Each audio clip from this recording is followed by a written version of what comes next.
Hello, my name is Christina Doris, and today I will be discussing childhood development, more specifically, how this development affects cognition. Each individual is different and unique in their own way because of individual differences.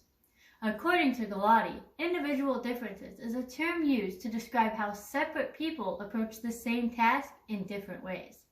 This is revealed through cognitive ability, making it very important to understand how cognitive abilities are developed and what aspects can affect this development. To understand this topic in more depth, we must discuss the basics of theories in cognitive development. These theories can be separated into two separate categories: stage theories and non-stage theories. First, I would like to discuss stage theories of cognitive development.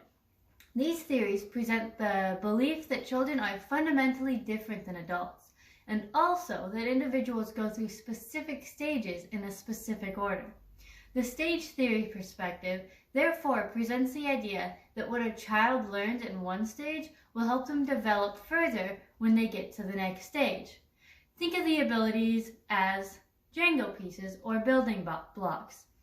As each stage develops, it builds on top of the other stage. However, if a piece of one stage does not develop properly, the tower will become weaker, possibly even destroying stuff that could develop in later stages. Now, non-stage theories, on the other hand, believe that individuals do not acquire cognitive abilities in specific stages, but instead gradually and continually gain them through time. Whether individuals each experience specific cognitive development at specific stages of life, or gradually gather cognitive abilities and perceptions throughout their life, it is evident that individuals who do not have any impairments learn some cognitive abilities around the same time as everyone else, such as communication and their perception of objects. One example of this is the possible and impossible event experiment, in which they concluded that children will be able to understand that an object will fall once it reaches a specific point on the edge of another object by the age of 6.5 months. However, the amount of surface of the box that must remain on the object changes throughout the cognitive development of an infant between the ages of about 3 months to 6.5 months. This presents evidence that an individual's perception of the world changes as they develop into infancy. So why do individuals' perceptions change? And why does most of this change occur during childhood? To answer these questions, we must look into the development of the brain, specifically neurological development. Neurology is an extremely important aspect to study while studying the impact of early childhood experiences on the development of cognition.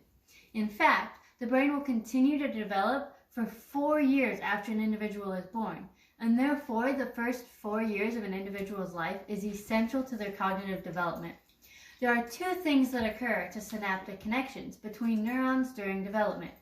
The first is that synaptic connections that are used will be strengthened, whereas if they are not used, then pruning will begin.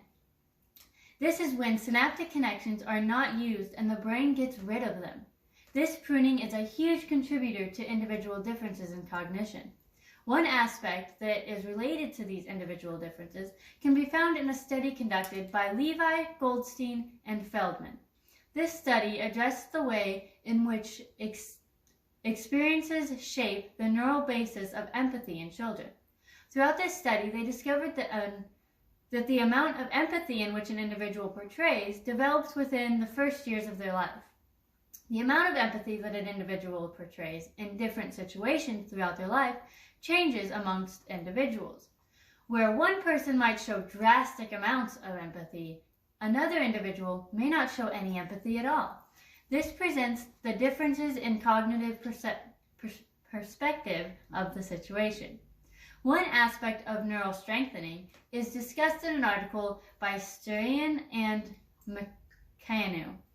They talk about how an individual that learned a second language before the age of 5 and did not use that language were better able to learn that language in adulthood. The concept of strengthening connections of neurons can be supported because of this discovery. If an individual strengthens the connections that are used in the language, it will be a stronger connection than someone that has never learned that language before. Therefore, it is extremely important to bring attention to the impact of childhood experiences on cognition to individuals who are not in psychology. This information and understanding can help parents raise their children better, teachers teach the children better, as well as adults understand the cognitive differences amongst each other. It is also important for those who are in the field of cognitive psychology to study neuroscience in order to fully understand the cognitive ability of their patients or test subjects.